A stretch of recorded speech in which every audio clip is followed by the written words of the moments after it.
Well, Mr. Ambassador, I do want to thank you for this great opportunity to speak with you and also extend you greetings for the Day of Russian Diplomacy. I will begin by asking you, recently we heard that Zelensky, the Ukrainian leader, has said that the Minsk agreement was simply a concession. That's the language he described it with. And he went on to say it cannot be implemented. We've also heard from Angela Merkel.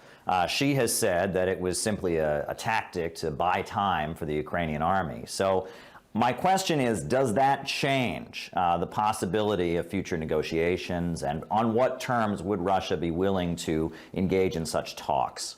First of all, thank you very much for your congratulations. Indeed, this day means for us. This is a day remembering the traditions of the Russian, Soviet and Russian diplomacy. And we have a lot to remember. On what you asked me, I think you already gave an answer, partly at least.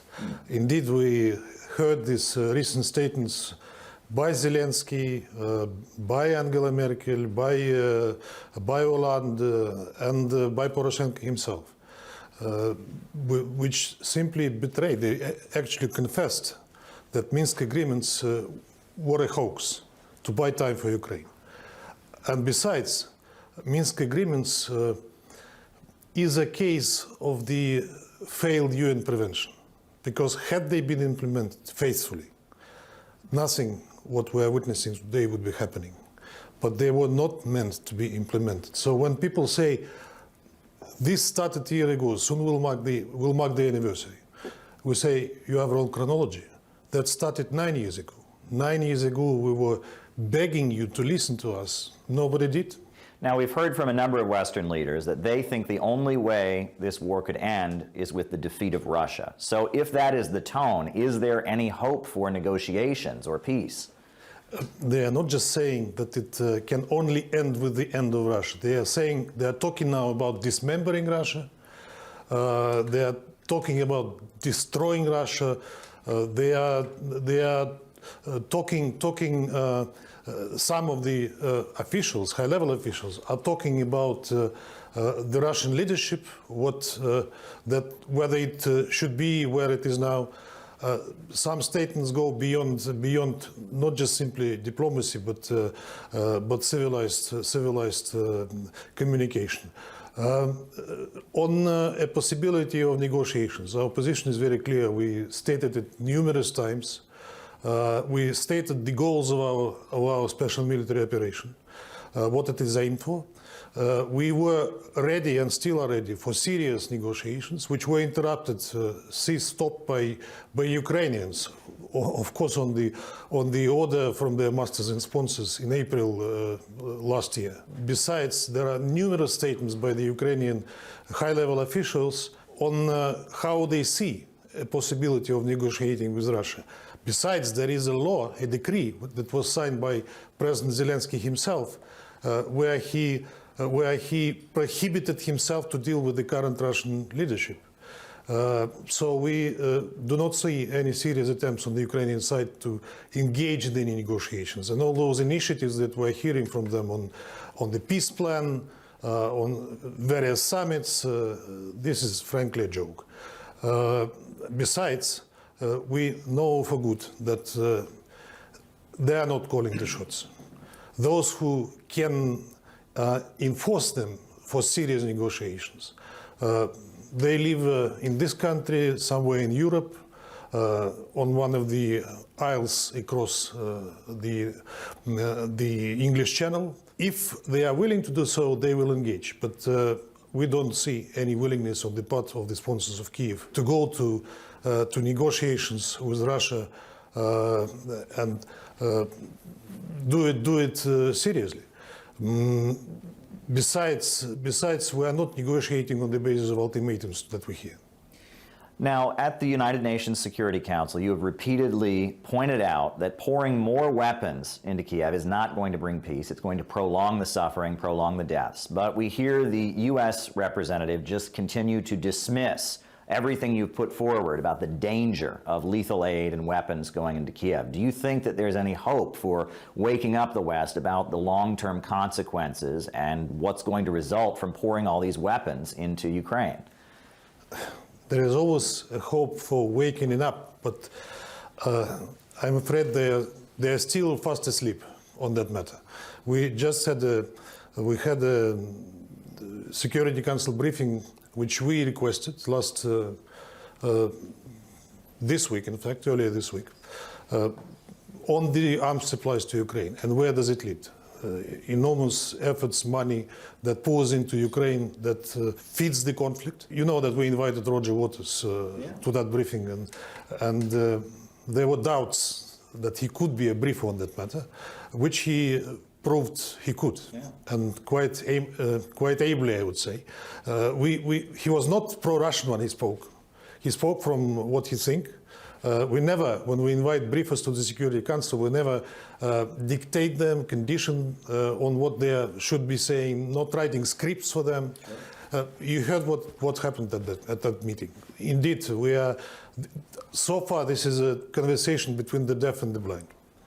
Now, there is talk of the Western countries convening some kind of war crimes tribunal against Russia. And if that were to take place, would it be possible for Russia to then bring things to the front and to go back to 2014, talk about the atrocities that have been committed, talk about the repression of the Orthodox Church and other activities going on in Ukraine? Would this be possibly a mistake where things they don't want brought into the conversation would suddenly be a topic? We've been raising these issues all these long 9 years consistently. We continue to do so, but you have to recognize there is an iron wall, an iron media wall, I would say. We are doing our best to bring that to the people. Recently, not so long ago, we held a so-called Area Formula meeting on what is happening in Donbas today and what has been happening there in not just all these years, but in recent months, because in recent months the shelling of Donbas, of residential areas, intensified enormously.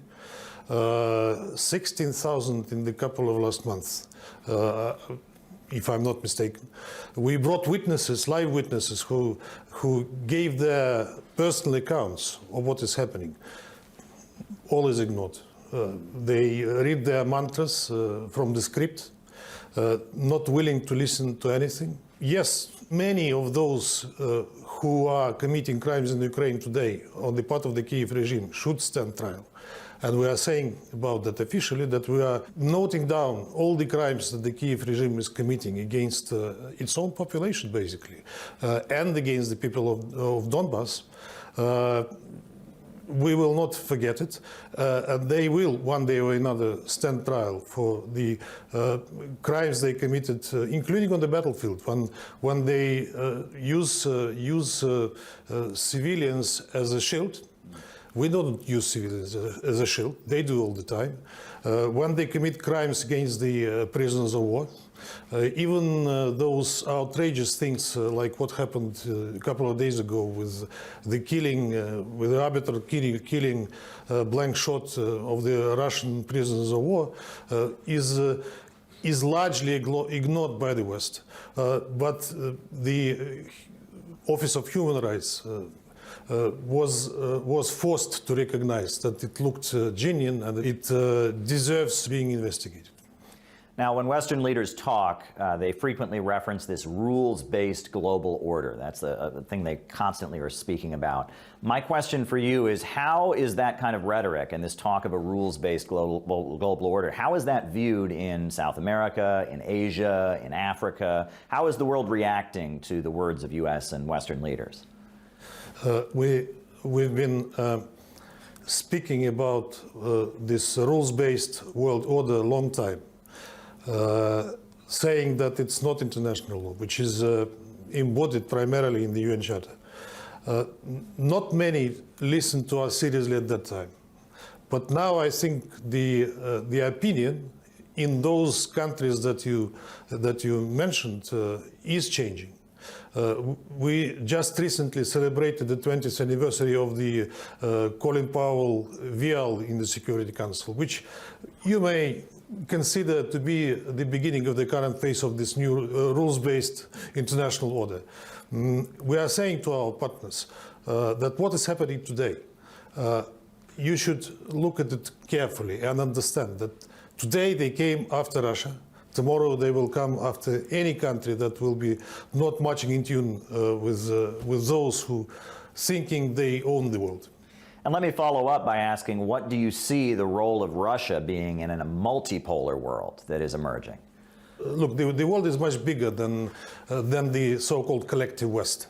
The world is Africa, the world is Greater Eurasia, the world is Latin America, and indeed the world is becoming more multipolar and multipolar. Perhaps it becomes less and less multilateral on the part of at least a certain group of countries. But the role of Russia, you will never erase Russia from the world map, whether somebody likes it or not. Russia will be always a major player in the world politics. Okay. Now let me ask about the UN Security Council itself. How do you assess the work that they've been doing? I know there have been calls for reforming the UN Security Council and the representation on it. Where does Russia stand on all of this? We are not objecting the reform of the Security Council. That process goes long time, more than 20 years, and that is not the problem of Russia or anybody else blocking it. There are such grave contradictions between the positions of groups of countries and of individual countries that we cannot achieve anything that could be construed as consensus sometime shortly, so to say. But we are saying that we recognize that the world today and the Security Council does not represent fully the world today that has changed since the time when the Security Council was established. We say that such regions as especially Africa, Asia and Latin America are underrepresented there, and that should be rectified. We do not see any added value in adding to the Security Council, especially as permanent members, of the countries of the so-called collective West, because we have enough of them already. And we don't think that they will contribute to the work of the Security Council anyhow differently from what we are seeing today. But again, I say the process, the so-called intergovernmental negotiations on the Security Council reform are going on in the General Assembly. But so far we are not somewhere where we can say we can achieve agreement on this reform in the nearest future. Now, earlier in our conversation, you referenced that horrendous video of the execution of prisoners of war, and it's now verified, it's authentic. This crime was committed. What will it take for Western media to kind of start acknowledging the horrible things that Kiev is doing? Do you see any possibility of widespread acknowledgement of these atrocities? I mean, is Western media just not going to acknowledge these realities? Perhaps they are acknowledging that within themselves, but they are simply ignoring it on the mass media. You perhaps, of course, remember such horrible stages as the so-called massacre in Bucha, or the killing of people at the railway station in Kramatorsk. On Kramatorsk, these unfortunate people were hit and killed by the Ukrainian missile, which was on the photo.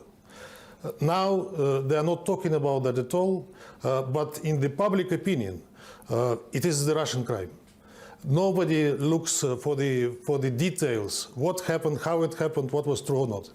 So I'm not very optimistic that these horrendous crimes will be brought to the Western public by the Western media. Now, recently, you talked about how Western leaders were objecting to cooperation between Mali and Russia, and that you used the term neo-colonial to describe their attitude. Why is it that they seem to be so bothered about Russia's growing relationship with Africa? And can you describe that relationship for us? The relationship between Russia and Africa, with the African countries, where many partners there, is growing, and that causes jealousy on the part of those countries who consider that to be their backyard. I will give you one example. I think I will not betray anything secret by now. A couple of years ago, at the high-level segment of the General Assembly, Minister Lavrov was meeting the current chief European diplomat, Josep Borrell, who distinguished himself recently with some comments that raised consternation among the public. And then Borrell was asking Minister Lavrov, why are you dealing with Mali? Why Mali is trying to engage with you? To which Minister Lavrov said, look, this is a sovereign country. They decide with whom to deal. If they chose to deal with Russia, that's their sovereign choice. To which the chief European diplomat said to him the following phrase, don't mess up in our backyard. Can you imagine that? Wow. Well, it is repeated in Western media frequently that Russia is to blame for the global food crisis, that it's all Russia's fault. How do people see this around the world? There was a meeting recently, as recent as late January this year, of the EU Committee on Agriculture, where they gave quite a sober analysis of their problems in the agricultural sector, which is related to the pandemic, to inflation, to energy and food prices, to their hurried green transition, etc. So when it comes to themselves, they are able to describe it soberly enough, while for the public, they blame the current food crisis on the intrigues by the Kremlin. We are saying consistently that the food crisis didn't start 1 year ago, that it was the result of their wrong policies, which preceded that at least 3 or 5 years, including massive printing of money by the major economies, including their egoistic policies on food supplies, etc. So, of course, this crisis is not the result of what was happening last year. Now, if you are referring to the grain deal, or rather not the grain deal, but the Istanbul agreements, because they consist of two parts. One is the grain deal for Ukraine, and the other is memorandum on the export of Russian food and fertilizers from the Russian Federation. So the grain deal is working full steam. It's already more than 20 million tons of various grains that were exported from Ukraine. And they are not flying to the most needed countries, mostly. Yes, some portion, but very small one, like 3% of those who are really struggling with hunger. At the same time, not a single grain in singular, and very little fertilizers were exported according to the second part of the deal. Yes, the Secretary General, and I recognize it, is doing his utmost to solve it, but he's knocking against the wall, because there are so many sanctions. They keep saying that grain and fertilizers are not under sanctions. Yes, they are not formally, but freight is, insurance is, banking, financial transactions are, you name it. So that does not also contribute to solving the food crisis in the world, and it may even exacerbate it, because one thing is the food crisis and the food itself. The other thing is the future harvest, which depends a lot on the fertilizers. And fertilizers are Russian fertilizers, which are paramount for the future agricultural production. Right, and I believe Russia at this point is being blocked from sending fertilizer to Syria. And I was wondering if this is actually being addressed at the United Nations. It's not that Russia was blocked from sending fertilizers to Syria. It is that operators are not willing to do so because these fertilizers are considered dual usage products, which come under this infamous Caesar Act by the United States. Yes, I addressed the Secretary General and asked him to help solve that problem, because Syrians need it badly, especially now in these tragic times that they are living through. But so far, no, they have not been shipped there. And part of the grain deal and the negotiations was that there should be a lifting of all sanctions affecting Russian agriculture. But this, from what you're telling me, doesn't appear to have been implemented. No. Is there any hope for this being implemented? Hope is always there, but with the multitude of rules and regulations on sanctions that these countries introduce, in particular EU, they say they made some derogations, but in fact, when it comes to the national level, it is not implemented there. Secondly, there is this so-called over-compliance when companies are simply afraid to be sanctioned themselves for dealing with Russia, even if it is, in their view, legal, although it is illegal per se. Well, I want to thank you for your time. I know you are very busy and you've got quite a task at hand, you know, standing up to all these lies at the UN Security Council. I want to say it's really been an honor to speak with you, and thank you very much for taking time out of your day to give us some comments. It was a pleasure.